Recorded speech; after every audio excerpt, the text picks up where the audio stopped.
دنیا و آخرت دونوں جہانوں میں تمام تعریفیں اللہ عز و جل کے لیے ہیں۔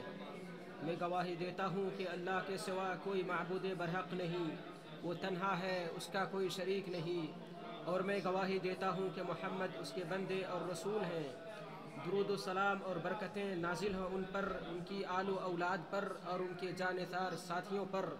حمد و صلوات کے بعد مسلمانوں، سب سے عظیم وصیت یہ ہے کہ آپ اپنے رب کے تقوی کو لازم پکڑیں، نیکی اور خیر کے کاموں سے چمٹے رہیں اور باری تعالیٰ کی اطاعت و فرمانبرداری کرتے رہیں۔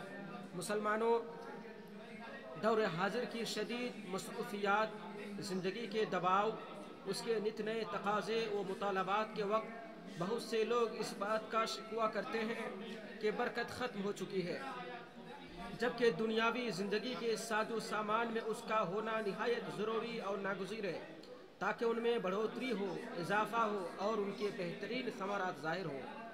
کیونکہ جب کسی چیز سے برکت ختم ہو جاتی ہے تو اس کے بہترین فوائد و ثمرات اور حاصل ہونے والے منافع بھی ختم ہو جاتے ہیں، بلکہ جب کسی چیز سے برکت اٹھ جاتی ہے تو اس کی جگہ تھکاوٹ و پریشانی اور شقاوت و حرمان نصیبی جگہ لے لیتی ہے۔ نبی صلی اللہ علیہ وسلم نے ارشاد فرمایا، قحط سالی یہ نہیں ہے کہ بارش نہ برسائی جائے، بلکہ قحط سالی یہ ہے کہ بارش برسے اور خوب برسے لیکن زمین کوئی چیز بھی نہ اگائے۔ اس کو صحیح مسلم نے روایت کیا ہے۔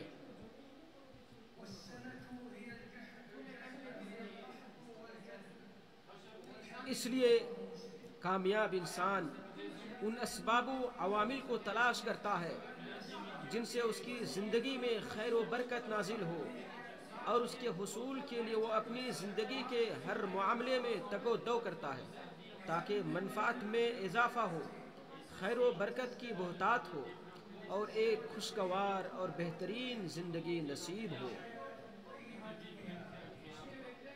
انسان کو جو عطا کیا جائے اس میں برکت کا مطلب یہ ہے کہ اس سے اس کے دل سے ہر طرح کی بے قراری، بے چینی اور متوقع خدشات دور ہو جائیں اور ان کو قلبی سکون و راحت، خوشی و رضامندی اور سعادت حاصل ہو۔ خیر و برکت اور خوشی و مسرت کے حصول کے اسباب میں سب سے اہم سبب یہ ہے کہ عز و جل کی اطاعت، اس کی شریعت کی پابندی اور اس کے حدود کی پاسداری پر استقامت اختیار کی جائے۔ ارشاد باری تعالیٰ ہے، وَلَوْ أَنَّ أَهْلَ الْقُرَىٰ آمَنُوا وَاتَّقَوْا لَفَتَحْنَا عَلَيْهِمْ بَرَكَاتٍ مِّنَ السَّمَاءِ وَالْأَرْضِ۔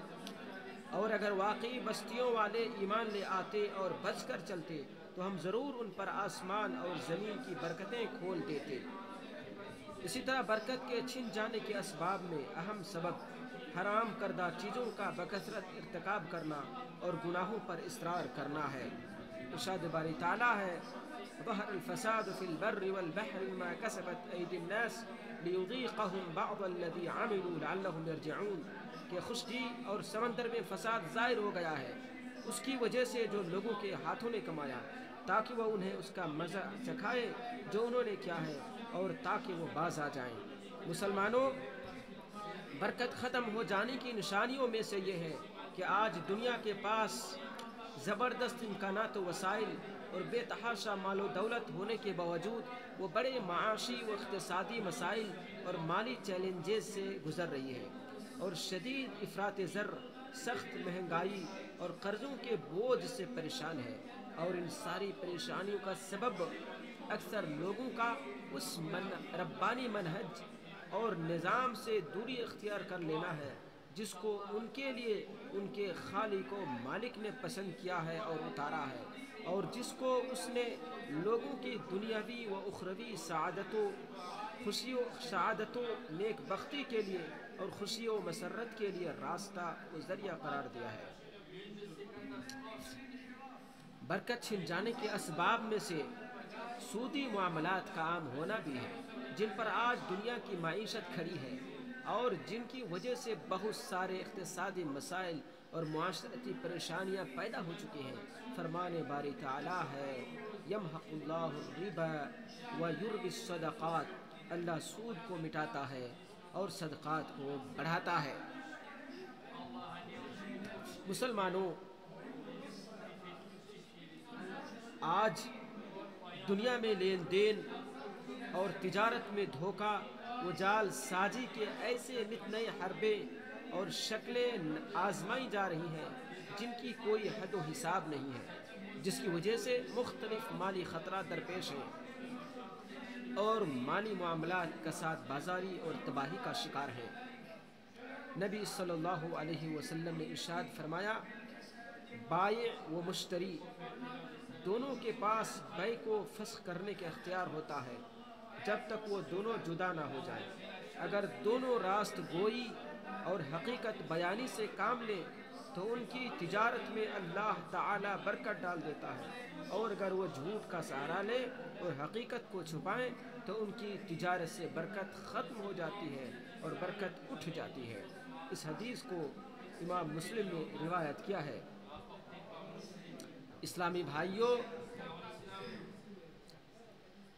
جھوٹی قسم کے ذریعے اپنے سامان تجارت کو فروغ دینا بھی برکت کے ختم ہونے کے اسباب میں سے ایک اہم سبب ہے، اور اس میں ہر وہ چیز شامل ہے جو اس کے ہم معنی ہے، جیسے تجارتی اشتہارات جن کے ذریعے سامان کی جھوٹی خوبیاں اور اس کے اوصاف بیان کیے جاتے ہیں اور لوگوں کو دھوکہ دیا جاتا ہے، جیسا کہ آج سوشل میڈیا پر یہ بہت زیادہ عام ہے۔ نبی صلی اللہ علیہ وسلم نے ارشاد فرمایا، جھوٹی قسم سے سامان کی ترویج ہوتی تو ہے لیکن اس سے برکت ختم ہو جاتی ہے۔ اس حدیث کو امام بخاری اور مسلم نے روایت کیا ہے۔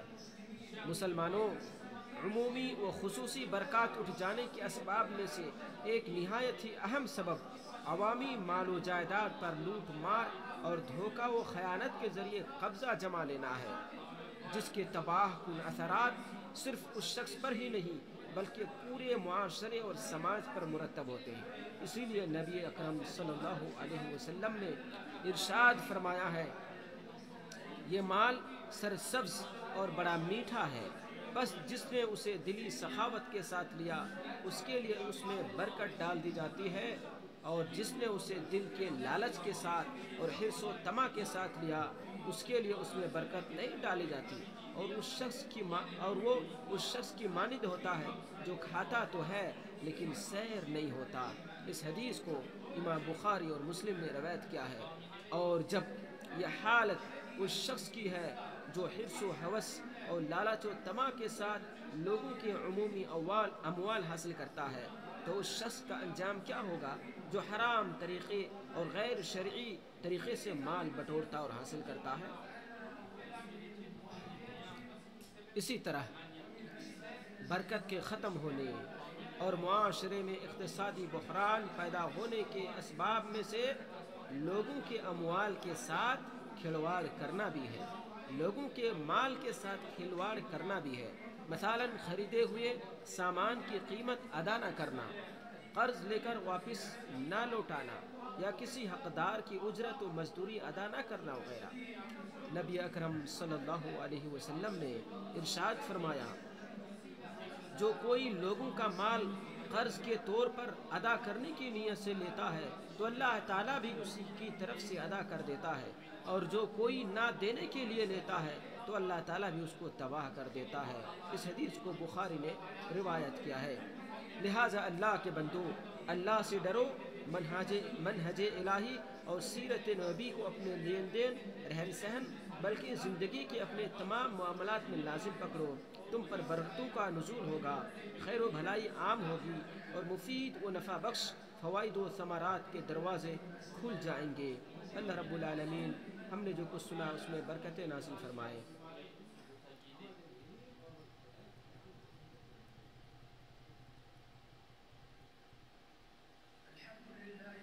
تمام تعریفیں اللہ کے لیے ہیں، اس کے احسانات پر، اور اللہ ہی کا شکر ہے اس کی توفیق و امتنان پر، اور میں گواہی دیتا ہوں کہ اللہ کے سوا کوئی معبود برحق نہیں، وہ تنہا ہے، اس کا کوئی شریک نہیں، اور میں گواہی دیتا ہوں کہ ہمارے نبی محمد صلی اللہ علیہ وسلم اس کے بندے اور رسول ہیں۔ اے اللہ، تو رحمت نازل فرما آپ پر، آپ کے اہل و عیال پر، اور آپ کے ساتھیوں پر۔ مسلمانوں، اگر ہم امت اسلامیہ لامتناہی برکات کے نزول اور پے در پے خیرات کے حصول کے متمنی ہیں تو ہم سب پر لازم ہے کہ سچی توبہ کریں، پوری سنجیدگی اور سچائی کے ساتھ اللہ کی طرف رجوع کریں۔ جو فساد و بگاڑ پیدا ہو چکا ہے، قرآنی احکام، منہج اسلام اور پیغمبر علیہ السلام کے فرامین کے ذریعے اس کی اصلاح کریں۔ ارشاد باری تعالیٰ ہے، تو میں نے کہا اپنے رب سے معافی مانگ لو، یقیناً وہ ہمیشہ سے بہت معاف کرنے والا ہے۔ وہ تم پر بہت برستی ہوئی بارش اتارے گا اور وہ مالوں اور بیٹوں کے ساتھ تمہاری مدد کرے گا اور تمہیں باغات عطا کرے گا اور تمہارے لیے نہریں جاری کر دے گا۔ اللہ کے بندو، نزول برکات کے اسباب میں سے نبی صلی اللہ علیہ وسلم پر مسلسل درود پڑھتے رہنا بھی ہے۔ اے اللہ، رحمت و سلامتی نازل فرما ہمارے نبی محمد صلی اللہ علیہ وسلم پر، ان کی آل اور صحابہ کرام پر۔ اے اللہ، تمام اصحاب رسول سے راضی ہو جا اور تا قیام قیامت احسان کے ساتھ ان کی پیروی کرنے والوں سے بھی راضی ہو جا۔ اے اللہ، تو مسلمانوں کو اپنی رضا کے حصول کی توفیق عطا فرما اور انہیں تقوی اور اطاعت کے کاموں پر لگا دے۔ اے اللہ، ہمارے اوپر پے در پے برکات کا نزول فرما، ہم جہاں کہیں بھی رہیں ہمیں مبارک و ببرکت بنا۔ اے اللہ، اے عظمت والی ذات، مسلمانوں کے دین و دنیا میں برکت عطا فرما۔ اے اللہ، صہیونیوں اور ظالموں کی گرفت فرما اور مسلمانوں کی ہر جگہ مدد فرما۔ اے اللہ، ہمارے فلسطینی بھائیوں کے لیے اپنی مدد نازل فرما اور انہیں قوت و غلبہ عطا فرما۔ اے اللہ، ان کی خصوصی حفاظت فرما، ان کی اور تمام مسلمانوں کی خصوصی دیکھ بھال اور رعایت فرما۔ اے اللہ، اے حیو یا حیو یا حیو یا قیوم، خادم حرمین شریفین اور ان کے ولی عہد کو توفیق عطا فرما، ان کے ذریعے حق کا بول بالا فرما۔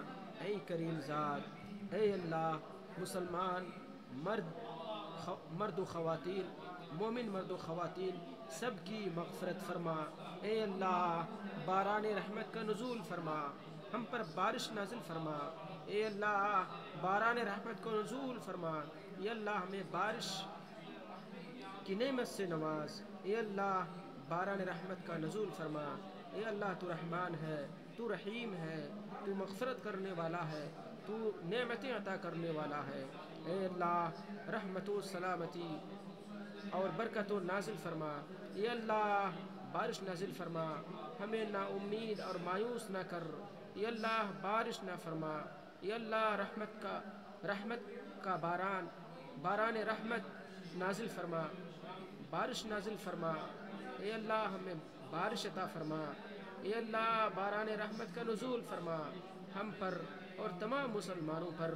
اے اللہ، ایسی بارش جو نفع بخش ہو، مفید ہو۔